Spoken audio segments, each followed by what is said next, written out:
Both chambers of Congress are only in session for 12 days together. So can they really get tax reform done this year? I want to bring in Republican strategist Evan Siegfried and Democratic strategist Christy Setzer. And it's great to have you both here. Evan, I think really the burden here is on the GOP and when it comes to timing and how fast they can move. Can they move quickly?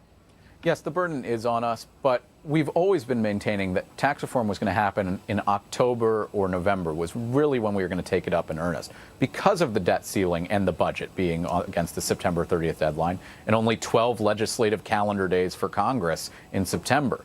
Now, it's important that the Republicans in the House and Senate get tax reform right. We are seeing that President Trump is leading the way where he's going out and he's met with over 200 members of Congress and 80 different trade associations and gotten their input on how to make a fairer and more simple tax code and provide a middle-class tax relief for Americans. Yeah, but Christy, I mean, you already heard from Senator Chuck Schumer in Adams' report saying that they don't want to see reconciliation. They don't want to see that used as a process, even though they've used it in the past. And also the Democrats have already signed this huge letter. Most of them signed it saying you can't, they won't allow for tax cuts for the top 1% of households. It looks like they're not willing to really come to the table and negotiate, even though they say they will, Christy. Well, I don't think they're willing to negotiate on things that are unreasonable. Look, the Democratic demands here are nothing outrageous. They are, one, let's make this a bipartisan process. I think that's what the American people in general want to see. Two, let's not add to the deficit. And three, let's not give more tax breaks to the top 1%. That's it. Those are the only things that Democrats want. If Republicans can't fulfill those three things, then frankly, what are we doing here, right? Then yes, then they should go it alone, because that's pretty much a bare minimum on what we should expect from tax reform. Well, but expected from tax reform, I mean, let's be clear here, Evan. I mean, there's a reason that you have a Republican president and a House and a Senate that are under the control of the GOP, because Americans voted and they said they wanted tax reform. They wanted to discuss immigration. They wanted jobs back in this country. This is the agenda that's on the table, Evan. Yes, it's on the table, and I find it kind of funny that Christy was saying that they want to not cut taxes for the 1%. The White House did float an idea last week and a few weeks ago of raising the top marginal tax rate on people who make $5 million or more a year to 44%, and many liberals lost it, including Deborah Messing, who said it's disgusting. Well, the top marginal tax, she's a leader of the base who's holding your. Hold on, Christy. Is she a leader of the base? She's holding your base is holding your representatives hostage. If you so much as shake Donald Trump's hand, they talk about openly primarying you for somehow betraying the resistance.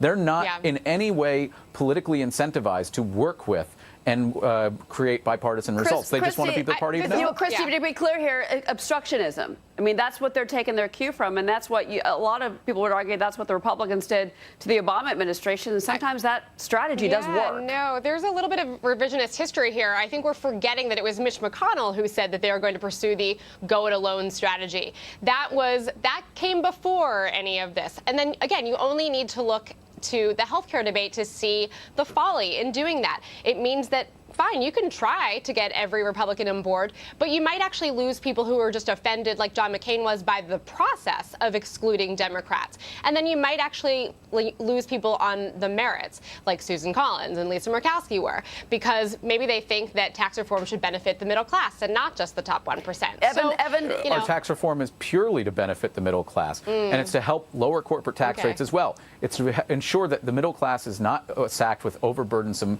taxes. Now, look, we dropped the border adjustment tax, which was a $5 trillion tax on the lowest and middle income spectrums of the United States. I don't see any Democrats saying, good for you for doing that. They just say, we're going to be silent and we're going to be hostage to our base. And well, that wasn't exactly, I mean, I don't know, the border adjustment tax was interesting in that it wasn't exactly a partisan issue. There were lots of Republicans on both sides of that. There were lots of people saying this is just going to hurt your average families that are going to Walmart. And, you know, so I don't know. Did you really want Democratic praise for something Christy, that is a fair point. There were several Republicans and a lot of business groups did not want to see the border adjustment tax go through. That is a fair point. Wish I had more time with both of you, Evan and Christy. We do need to move on, but we'll have you back in just a little bit. We've got a lot more to talk about out of Washington. President Trump unveiled a new bill. It's aimed at changing our current immigration system into a merit-based one. So basically, the president is vowing that this is going to save taxpayers billions of dollars.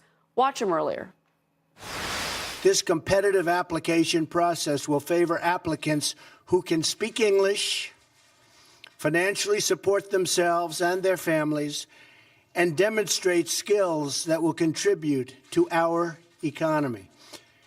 The RAISE Act prevents new migrants and new immigrants from collecting welfare and protects U.S. workers from being displaced.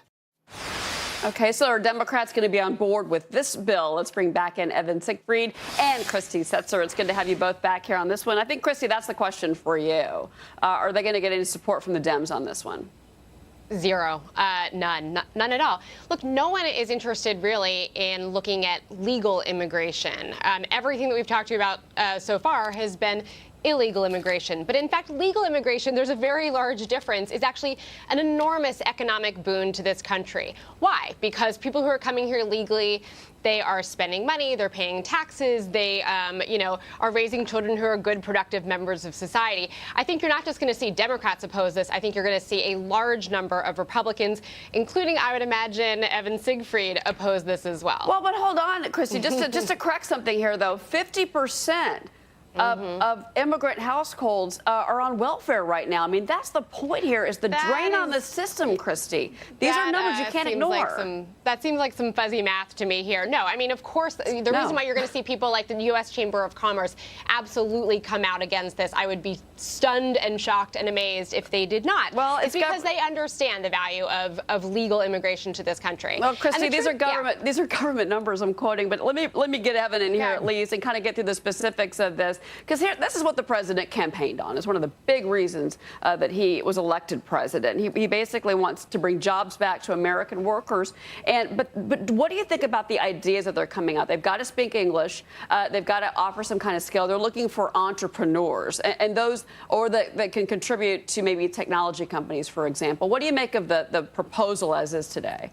Well, I think the one area that the courts would absolutely strike down is the First Amendment, or is the English language requirement, because the First Amendment does not allow for that. However, at the same time, you do have 50% of immigrants or immigrant households taking some form of welfare, where it's only 30% of native-born Americans who do that. And I have friends, my friend Jyrke from Finland did try and enter the United States. He has a PhD in political science. He wanted to become a college professor, and he completely lost the lottery every time. I used to work in the federal courts and see naturalization ceremonies where people were being sworn in. Many of them did not have the skills and were already trying to say that they wanted government assistance and government benefits. We don't want to have people come in and be a drag on the system, because that just causes more spending. I do care about them, and I do think people should come into the country legally, but our legal immigration system is in need of heavy reform, where it weighs whether or not they are going to be a good and productive member of society, because we can't be providers. But Christy, real quick, I'm coming to you, Christy, but I do want to point out, though, if you look at 2015, for example, more than 1 million folks that had green cards gained permanent residency. So we are granting permanent residency to those that go through the process. What they're saying is, we need you to come be a productive member of the American society and pay your taxes, Christy. Absolutely, of course. And if you look at the immigrant population, in fact, they commit crimes at significantly lower rates than native-born Americans. So I think there's a lot of misinformation here. I also don't think that President Trump is trying to make the point that we don't have enough PhDs in America and that we just need to get them from elsewhere. But in some ways, that's sort of how you can almost read this, right? Is that we need to crack down on people who don't have, quote, skills. We need to get people who are higher skilled. So is that what he's trying to do? No, of course what he's trying to do is say, we like immigrants, but we only like a certain type of immigrant, i.e. not necessarily the brown ones. But you know what? That doesn't actually translate to whether or not you're employable. I don't think there's a whole lack of, again, of PhDs, that we need to go look for outside of America. That's not really, he's maybe trying to solve a problem that isn't let me take this to Evan, though, because if you look at it, in particular, those that support, overhauling the legal immigration system, and that's what we're talking about, they would say that, look, you've seen wages for Americans with only high school degrees. You've seen that fall over the last decade. You've seen wages for those with some college fall. So when you see wage pressure on American citizens, and then you see, of course, the illegal immigrants coming in, taking away work as well, that's where you've got this disconnect. And Evan, that's hurt the economy. Yes, when I was 16, I worked my first summer job mopping sweat off the floor at a spinning gym, making $15 an hour. I then was fired by an owner and it was almost 18 years ago. And I was then fired by the owner for an illegal immigrant who she paid $4 an hour. Oh, please.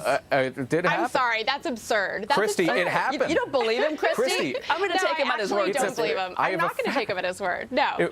Listen, you think I would make up and lie about something like that? Why would I, Christy? I'm actually talking to you about things that do actually happen, and you can see it left and right.